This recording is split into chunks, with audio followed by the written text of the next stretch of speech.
This is Kung Fu, also known as Wushu, and this traditional Chinese martial art has been taught in South Africa by Sifu Marco for over 36 years. We're teaching a kind of a more traditional form of Chinese Kung Fu. The lineage comes from, it's long fist, northern long fist from Li Mao Ching, which is Han Ching Tan line, and combined with Hong Chuan, which is a Hongguo-based style that comes from the line of Wang Fei Hong, which is very, very famous in China. Marco Kavalieratos' love for Kung Fu started when he was a youngster. I got into martial arts from a very young age, from about 6 years old, and I got into traditional Chinese Kung Fu from about 13 years old. Obviously, the movies influenced our behavior, so movies that had Bruce Lee and all the Kung Fu movies were pretty inspirational. We were in South Africa, in the bottom of the world.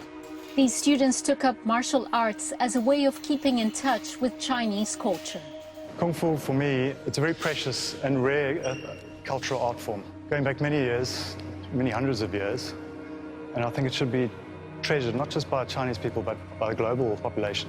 I do feel a connection because we've been over to China, where the main school is, so I do feel a connection, and there's a lot of history behind it, and the historical value of Kung Fu and how it developed in China is very important to me. Sifu Marco's name has been synonymous with this type of martial arts for years, and his students have stuck with him.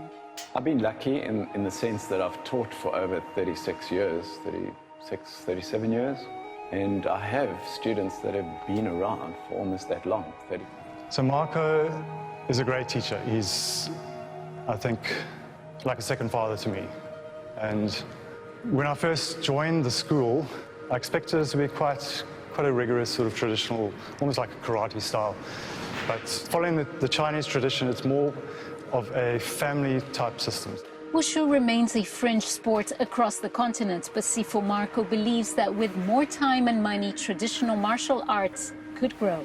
There's a huge interest in Chinese Kung Fu amongst African population. The problem is getting to those places to teach them. If we had the right kind of funding, and again, martial arts isn't a popular sport in Africa, but if there was enough funding in it, I think one could move it into the areas where there would be a lot of interest amongst the youth in our country, particularly throughout Africa.